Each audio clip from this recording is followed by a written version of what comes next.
Hoy vamos a seguir hablando del pueblo etrusco.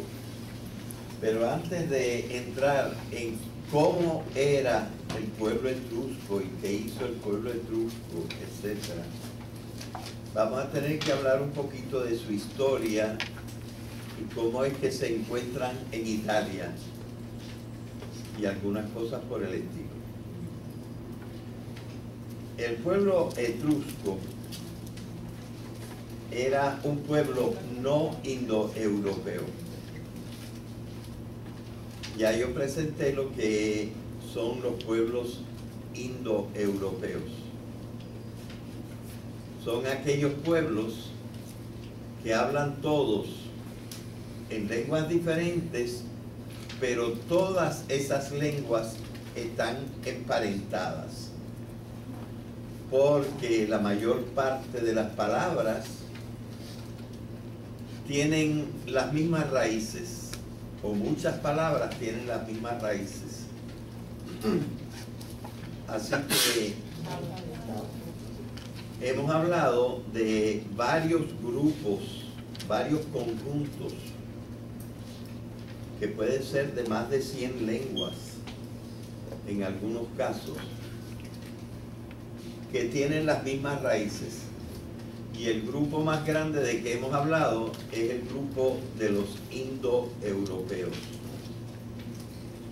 Me conviene recordar otro grupo que no es indoeuropeo, pero que forma también un grupo de varias lenguas,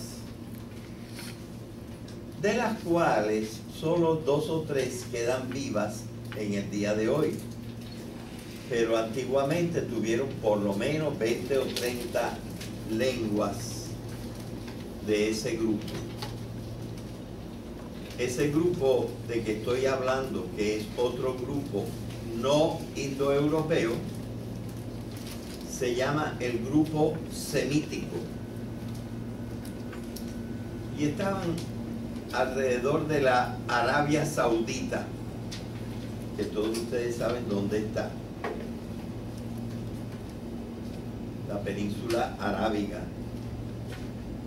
está prácticamente entre África y el cuerpo principal de Asia, la península arábiga.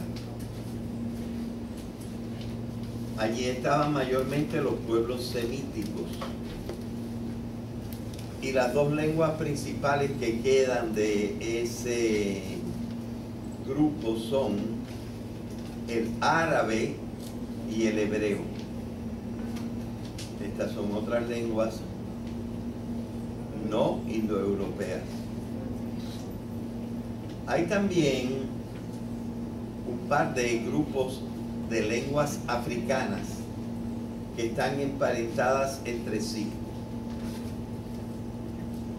Y hay un montón de lenguas que están emparentadas con el chino mandarín, el mongol, el coreano, el japonés, forman otro grupo.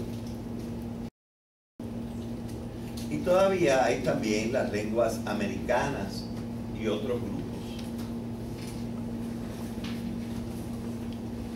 Pero de la antigüedad conocemos también unos pueblos que no eran indoeuropeos y que han jugado un papel muy importante en la historia, y en especial me estoy refiriendo a la historia de la cultura occidental, que es la parte de la historia que nosotros estudiamos. Por ejemplo, en el curso en que se habló mayormente de Grecia, se mencionó la existencia de un grupo no indoeuropeo que ocupó la parte baja de la península griega y las islas alrededor de Grecia desde antes de que existieran griegos en la península griega. quizá algunos de ustedes recuerden que este grupo no indoeuropeo, que estaba en Grecia antes de que llegaran los griegos, se llamó el pueblo Egeo y le dio el nombre al mar Egeo.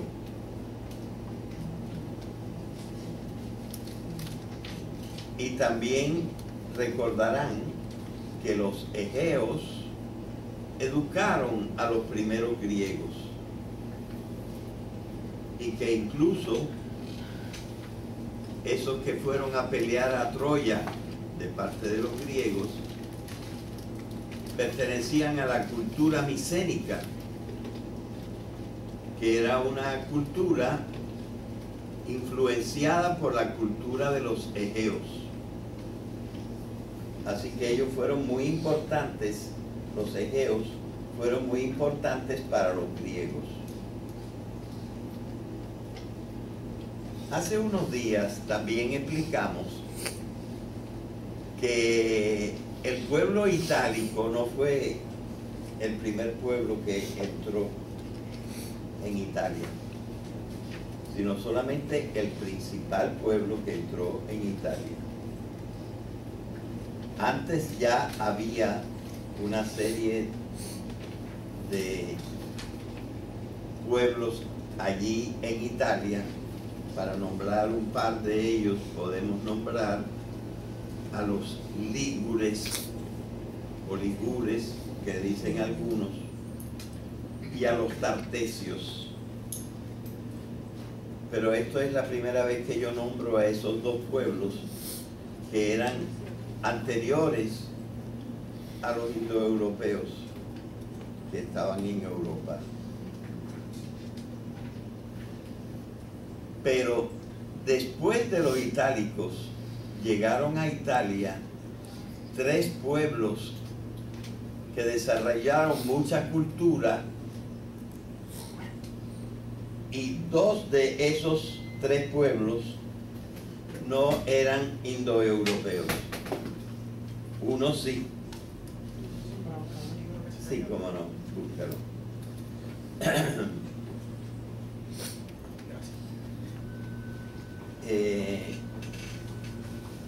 Esos pueblos que entraron en Italia después de los itálicos no entraron muy profundamente, sobre todo los fenicios no entraron muy profundamente propiamente en la bota italiana, pero sí en las islas de Sicilia, de Cerdeña y de Córcega, y también por los alrededores. Y el otro grupo que se metió y ocupó una tercera parte, la parte inferior de la península italiana, fueron los griegos, que a partir del siglo VIII fundaron una gran cantidad de colonias, una gran cantidad de lo que llamamos colonias, pero no son colonias parecidas a las nuestras, en el sur de Italia y también en Sicilia, los griegos. El tercer pueblo que entró después de los itálicos y que rápidamente adquirió una cultura fue el pueblo de que vamos a hablar ahora, el pueblo etrusco. Bien. Los arqueólogos que han estudiado mucho el pueblo etrusco nos dicen que ellos no han encontrado ningún rastro etrusco antes del siglo IX antes de Jesucristo. Los arqueólogos han desarrollado algunas técnicas para decir aproximadamente en qué época de la historia los diferentes pueblos ocuparon diferentes territorios y formaron pueblos. o villas, y ellos dicen, no hemos encontrado ningún rastro etrusco antes del siglo IX. Por lo tanto, nosotros podemos estar bastante seguros y decir, los etruscos entraron en Italia después del año 900 antes de Jesucristo. Bien. ¿Dónde se metieron los etruscos? Para explicar dónde y por qué se metieron allí, podemos quizá hacer un pequeño bosquejo de la península italiana.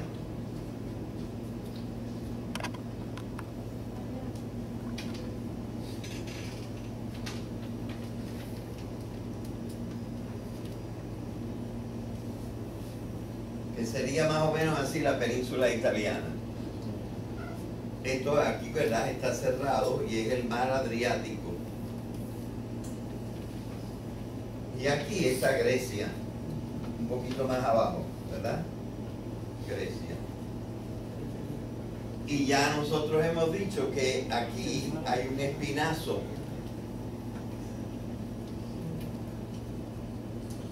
de montañas que siguen después en Sicilia, la isla que está acá, que es una isla más o menos triangular. Bien.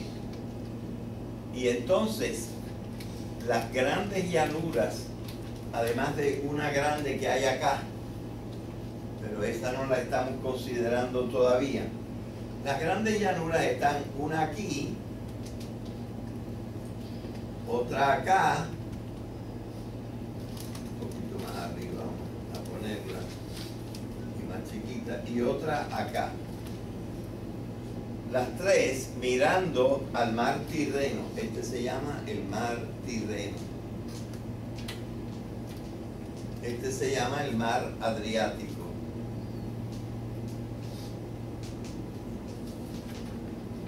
Bueno, lo curioso es que los itálicos que entraron quizás desde el 1200, quizás desde el año 1000, pero entraron antes.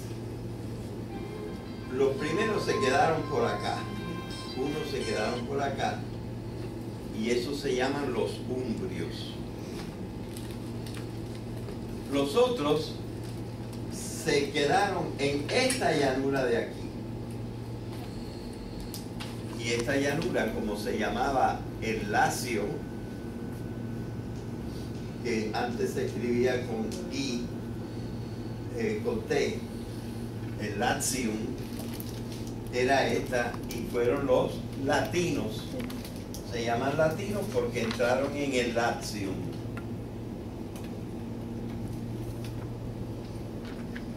Y las otras dos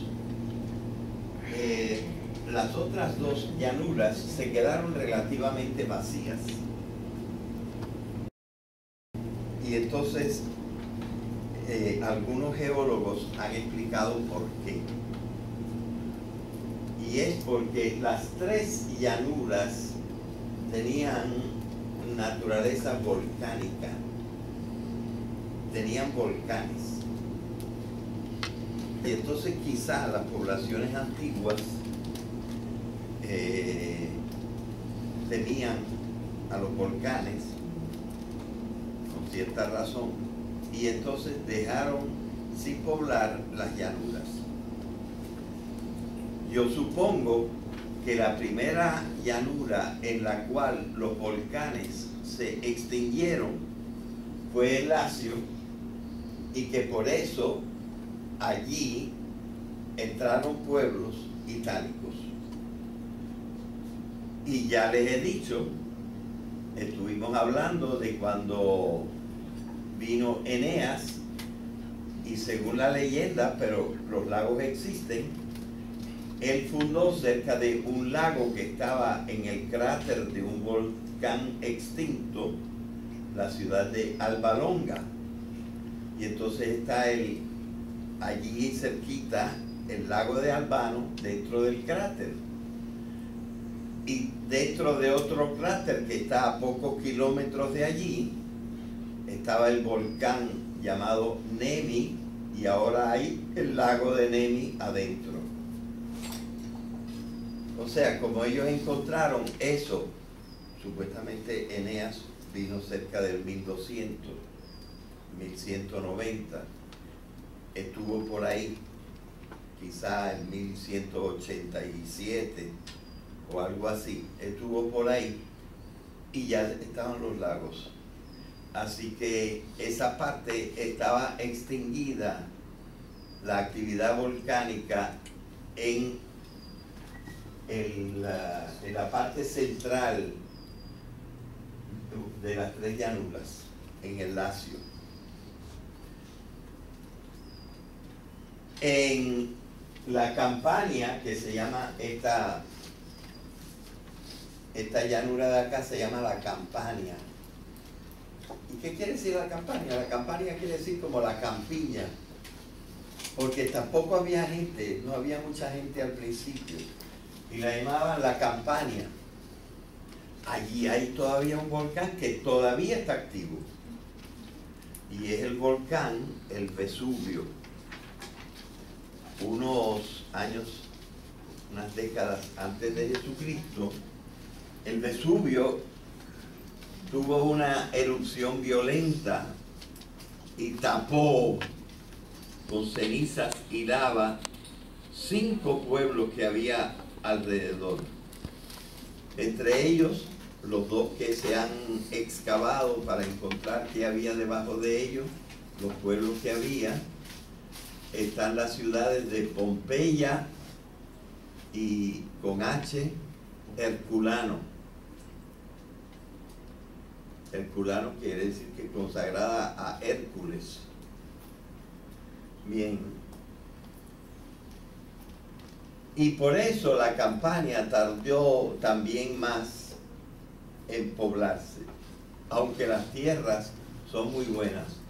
En general, las tierras de origen volcánico son muy fértiles, muy buenas para la agricultura.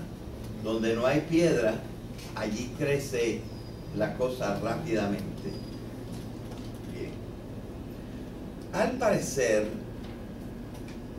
en la llanura del norte, que se llama, uno de los nombres que tiene es la llanura toscana, al parecer en la llanura toscana todavía estaban medio activos cuando entraron los itálicos, y por eso, a pesar del buen terreno, no se quedaron allí. De hecho, nosotros sabemos que había volcanes, porque hoy, igual que en el Lacio, allí hay unos lagos que son antiguos cráteres de volcanes. De manera que sabemos que es cierto que allí hubo volcanes. Y quizás por esa razón, eso estaba bastante desierto, no había mucha gente. Así que nosotros podríamos hacer una inferencia y decir, caramba, quizá por eso, aunque los etruscos entraron después, encontraron la Toscana bastante vacía y por no pelear se metieron en la Toscana. Ya probablemente se habían extinguido los volcanes y se habían empezado a llenar de agua, y entonces no había ya peligro en meterse en la Toscana. Lo cierto es que las excavaciones de cosas etruscas se han hecho sobre todo y principalmente y más abundantemente en la llanura toscana. Ese fue el centro de la actividad de los etruscos. Seguramente más tarde, porque hemos encontrado trazas arqueológicas, ellos bajaron por acá, no se detuvieron tanto en el Lacio pero llegaron acá y también acá hay restos etruscos. También otros restos posteriores, ellos cruzaron esta montaña y en esta parte de acá también hay restos etruscos. Así que el territorio grande de los etruscos fue desde acá, pasando por acá, siendo finito acá y un poco acá. Y todo en la costa del mar Tirreno. Quizás por eso este mar se llama Tirreno, porque dicen que Tirreno fue un rey muy importante, quizá el primero de los etruscos. Y entonces le dieron al mar frente al cual los etruscos se habían metido el nombre del rey Tirreno. Bien, entonces ya sabemos dónde estaban los etruscos y por qué. Y por qué no hemos oído hablar de las guerras de los etruscos para meterse en Italia cuando ya Italia estaba ocupada. Quizás será por eso. Son algunas insinuaciones que nos dan los historiadores, los arqueólogos y los geólogos. Bien. Ahora vamos a decir otras cuantas cosas de los etruscos. Ya les he dicho que los etruscos tenían una lengua que no era indoeuropea. ¿Cómo lo sabemos? Lo sabemos porque en este momento nosotros tenemos algunas inscripciones en las paredes, en los muros de los etruscos, o también en vasijas que ellos escribieron algunas palabritas. Y esas palabritas están en la forma del alfabeto latino que nosotros tenemos ahora. Pero no se entiende casi nada. Parece que últimamente han medio que algunos han empatado y saben un poquito de algunas palabras etruscas. Y entonces lo sabemos.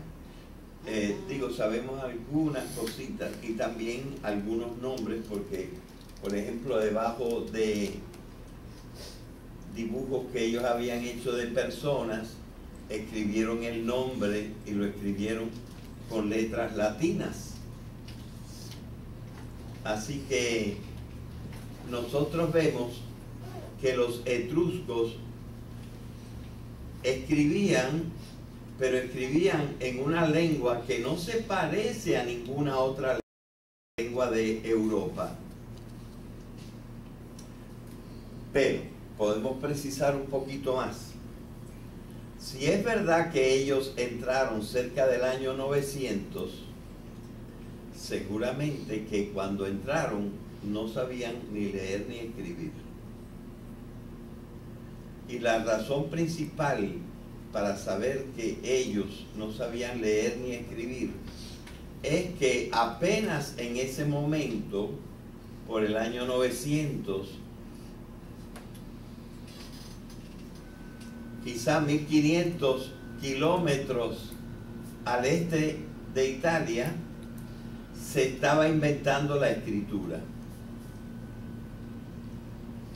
Y los que estaban inventando la escritura eran los fenicios, un pueblo que pertenecía al grupo semítico. Ellos inventaron la escritura y evidentemente enseguida la cogieron los hebreos. Propiamente lo que ahora nosotros llamamos árabes casi ni existían, porque esos se formaron un poco después. Pero había otros semitas por ahí y que también cogieron la escritura de los fenicios. Pero la escritura de los fenicios salió de los fenicios después del año 900. Y para esa época ya estaban entrando los etruscos en Italia.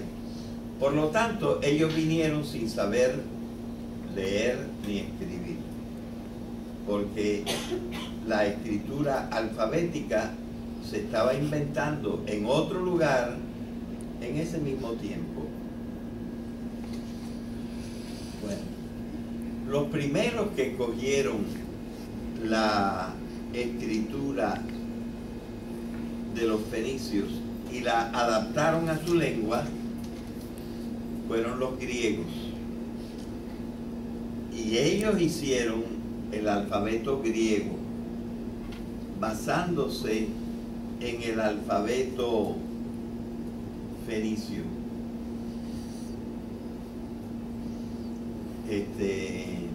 Pero transformando un poco las letras. Miren, por ejemplo, la primera letra, la letra alfa, la letra Aleph, quería representar un toro, y aquí estaban los cuernos, aquí estaba la carita,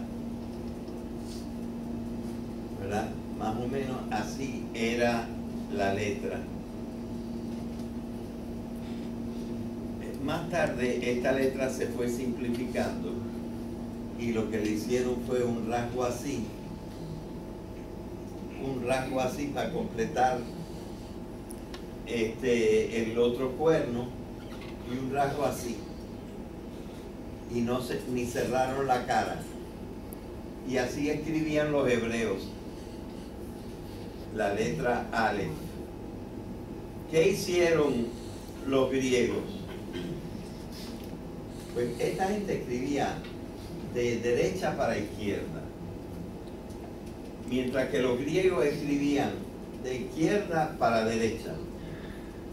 Y entonces, ¿saben lo que ellos hicieron? Pues yo no sé por qué. Viraron esto de lado, un cuarto de círculo, y cerraron aquí. Y entonces la letra quedó así. Y ese es el alfa. Yo no sé cómo de ahí los latinos sacaron la A. Hay algunas teorías. La teoría es que quizá primero esto lo trataban de hacer como un trazo y ellos empezaban por acá, seguían por acá y hacían así, y entonces quedó la A, que primero fue así y luego le quitaron este pedazo y quedó así. Así que ustedes ven que hay una transformación del fenicio al griego, que lo movieron un cuarto de círculo, y a las letras latinas, que no todas se parecen mucho a las letras, pero que vienen de allá. Las letras vienen todas del fenicio, que fueron los primeros que la inventaron. ¿Okay? Pero serían los itálicos, los latinos, los primeros que la usaron. Pues no sabemos, porque con esa misma letra escribían los etruscos. O sea, las cosas que yo he visto de los etruscos no están en esta letra, ni están en esta letra. Están en esta letra. Así que hay una relación entre la letra latina de los etruscos y la letra latina de los latinos. Y yo puedo suponer que la tuvieron primero los etruscos, porque los etruscos parece que progresaron más rápidamente que los itálicos. Y eso querría decir y confirmaría el hecho de que son los etruscos los que civilizaron a los griegos. Otra indicación, otro indicio de que los etruscos civilizaron a los griegos es que pacíficamente de los 7 reyes latinos, los 4 últimos fueron de la cultura etrusca, pero viviendo ya entre los latinos. Naturalmente los gobernadores, los reyes tienen que ser más educados que el resto del pueblo, sobre todo en la antigüedad. Y esto quiere decir que por su educación y por sus conocimientos, los etruscos influyeron a los romanos desde el principio. Y que muchas de las costumbres y de las cosas que se saben de los romanos antiguos fueron probablemente heredadas de los etruscos. Y esto les da evidentemente mucha importancia. Ok, ¿qué más podemos decir de los etruscos? Bueno, pues otra cosa que tenemos que averiguar de los etruscos es cómo entraron en Italia. Y aquí no hay acuerdo. Y finalmente se han formulado 3 teorías incompatibles casi la una con la otra. Una teoría dice que los etruscos vinieron por el norte, por tierra, entraron por aquí, cruzaron los montes estos y viendo esta parte más o menos libre, se pusieron acá. Esa es la primera teoría. Vinieron por tierra. Ok. Pero uno se pregunta, ¿y por qué no se quedaron acá? Que esta es una tierra buenísima también. Esta es la llanura del río Po, el río más grande que tiene Italia. Un río caudalosísimo, precioso y que fertiliza toda esta zona. La llanura más grande de toda Italia está aquí. ¿Por qué no se quedaron ahí? Allí no hay tantos umbrios. Los umbrios están acá más bien. Así que ¿por qué no se quedaron ahí? Misterio. Entonces, la otra teoría dice, no, ellos, igual que los egeos, deben haber venido hasta Turquía, hasta Anatolia. Allí deben haber tenido barcos y vinieron por acá y la primera tierra más o menos vacía que encontraron era aquí y llegaron hasta acá y se posesionaron de esa zona. Yo creo que esa es la teoría abrazada por más gente, aunque no hay ninguna seguridad porque no tenemos indicios de los barcos.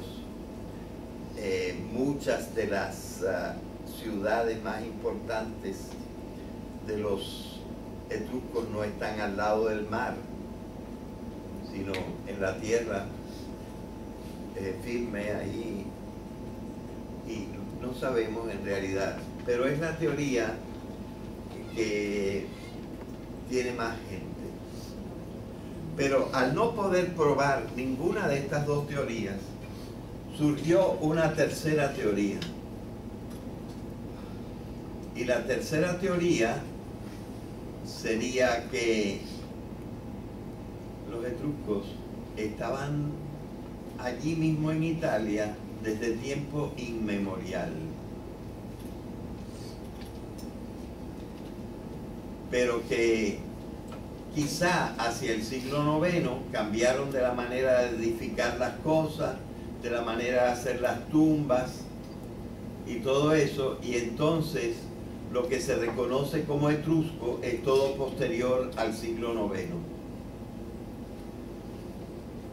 Esa es una idea, una tercera idea.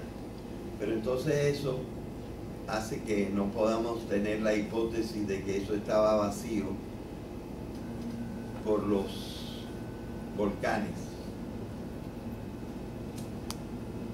Y además, ¿cómo se explica que ellos conservaron su lengua?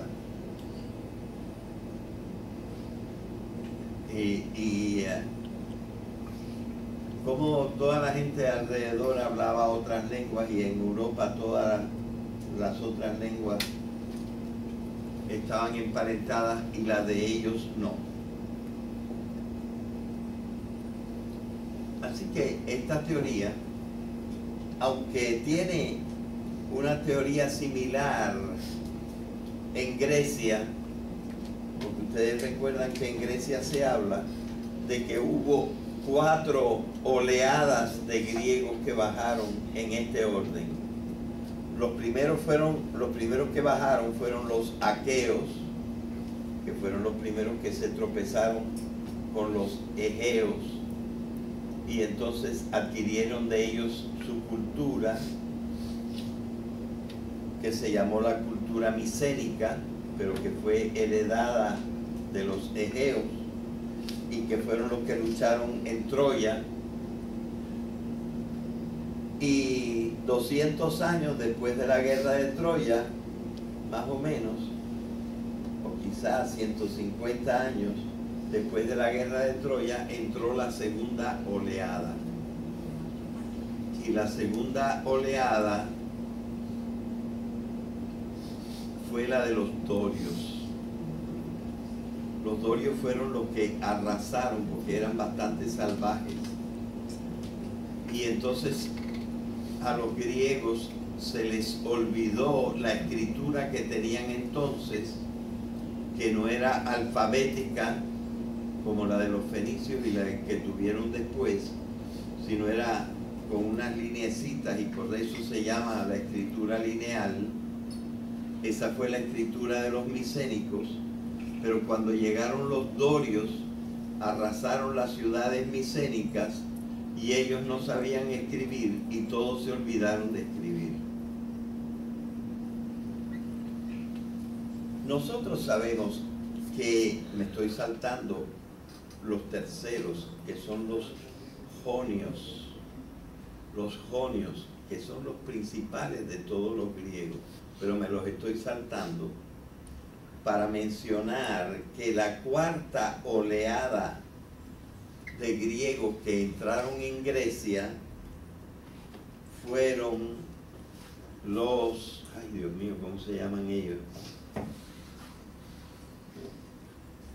Se me bloquea, yo lo sé perfectamente, pero se me bloquea en este momento el nombre de la cuarta oleada.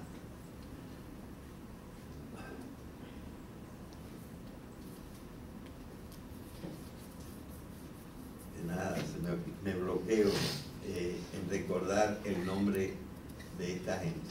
Pero nosotros sabemos que esa gente ya estaba situada de los dos lados del mar Egeo para el año 900. Y una de las razones para saberlo es que la Ilíada contiene palabras del dialecto griego que ellos hablaban. De manera que Homero, que era del siglo VIII, a lo mejor él mismo pertenecía a esa cuarta oleada. De manera que vemos que la cuarta oleada es por el año 900. Y entonces nosotros decimos, fíjate que poco tiempo entre la oleada segunda, la de los dorios, y la oleada cuarta. ¿Cuándo fue entonces la oleada tercera? Y como no se sabe casi nada de la oleada tercera, y sin embargo los terceros, los jonios, fueron los más importantes de los griegos, surgió la idea de que los jonios no eran de los migrantes que bajaron del norte, sino que los jonios fueron la población que evolucionó allá adentro y se hizo la más importante de los cuatro grupos de griegos. ¿Por qué estoy mencionando esto de los jonios? Porque existe la teoría de que también los etruscos eran habitantes desde tiempos inmemoriales y que los jonios eran habitantes desde tiempos inmemoriales en las penínsulas en que después se encontraron. Pero esta tercera teoría tampoco satisface